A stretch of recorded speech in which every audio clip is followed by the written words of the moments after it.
Governor, what do you make of Bill Clinton's comments on this, and of course your reaction to the fact that the electors voted as they expected for Donald Trump? Well, sure. I mean, Bill Clinton has to say what he said, and I think he said it with sincerity. But the fact is, Hillary Clinton needs to quit blaming everybody but Hillary Clinton.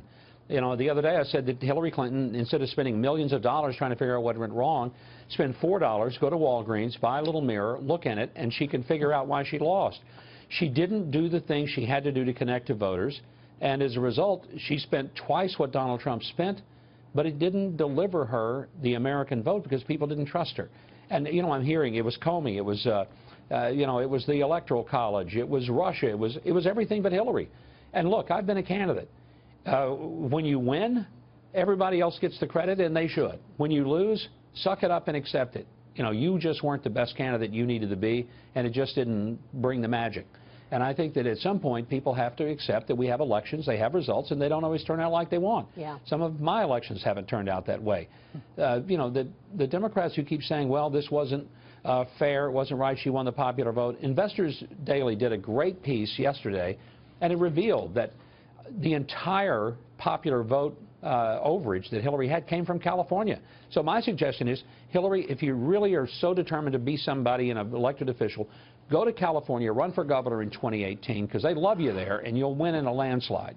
Governor, this is Harlan Hill here. Wasn't it funny, the mainstream media was saying for weeks that Donald Trump would have dozens of defectors in the Electoral College and that really his candidacy was in question. But in fact, Hillary Clinton had more defectors yesterday than Donald Trump did in the Electoral College. And so what does that say about the mainstream media? I think that they're continuing to stay in this bubble, and they don't really see the reality that the rest of us do. They really don't. And you hit the nail on the head, the bubble they live in. And look, that Hollywood video that came out with Martin Sheen and all the people begging those electors and saying, if you're a Republican, we'll stand with you. I'm thinking, yeah, right, we're really going to expect you to stand with us, because you always have. Right. I mean, it's that kind of nonsense. You know, it was laughable. I felt almost sorry for these people who, again, are reading a script that someone else wrote, and they're good at that. But they're not good at assessing the American public who live outside their bubble, who have to pay bills and who have to try to figure out how to make ends meet. And they're optimistic, and they have great hope for what's ahead, and they're not pessimistic that the world is coming to some horrible apocalypse because Donald Trump will be sworn in as president. Yeah, Leah. So, Governor Huckabee, it's Leah Gabriel.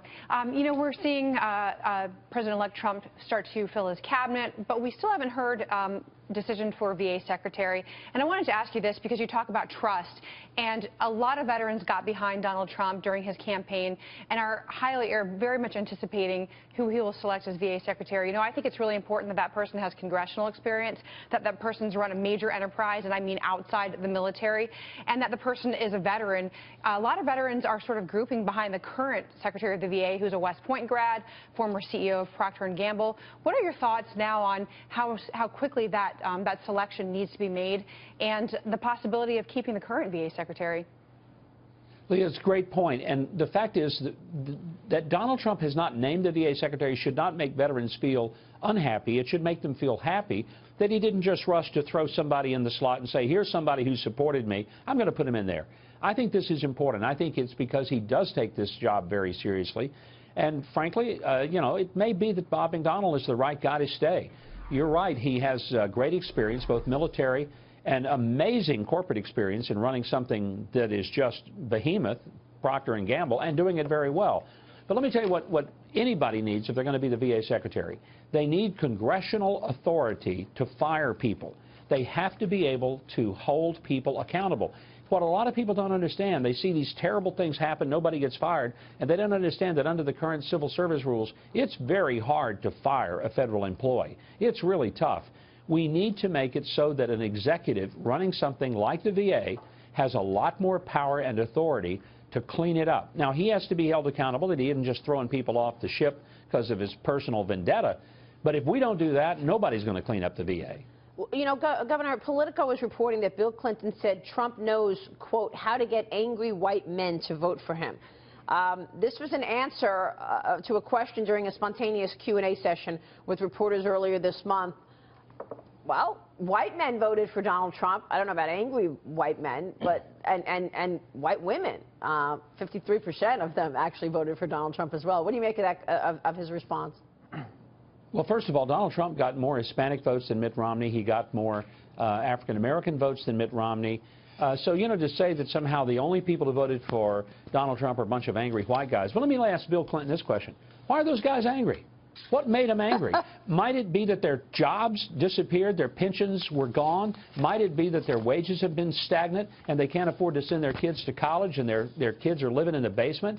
Might it be that they see two sets of rules, one for the elites, like Bill Clinton and his crowd, and another for them? They do something, they go to jail. Hillary does something, she's ready to go to the White House. I mean, maybe we ought to ask the question, not are they angry, why the heck are they angry? Yeah. Maybe they ought to be. Well, one of the questions that I asked Jack Lew, the sitting Treasury Secretary, was when you see things like Carrier, you know, changing plans and leaving jobs in America, when you see things like, you know, Apple considering creating an iPhone factory in the U.S., you have to scratch your head and say, how come Obama never made those calls? So we'll bring you his answer coming up, because it's amazing what has happened even before Inauguration Day on Donald Trump's persistence about jobs. Well, and I heard John talk a minute ago about what Trump needs to do. And I totally agree. That corporate tax cut down to 15% is huge. And let me tell you what that means. It means that a lot of people are going to get jobs. What I hope it means to the corporations, when they see capital flowing back into their coffers because of that tax structure, which we desperately need. I hope Trump does it the very first week of his presidency. Yeah. Last week you had Ed Bastian from Delta Airlines. One of the smart things companies do when they're really smart, they take some of their really good profits and give them back to their employees, and they boost the confidence of their employees and their workforce. Do that combined with corporate profits, and you're going to see an economy that looks like fireworks on the New Year's Eve. It's going to be dramatic. I'll tell you.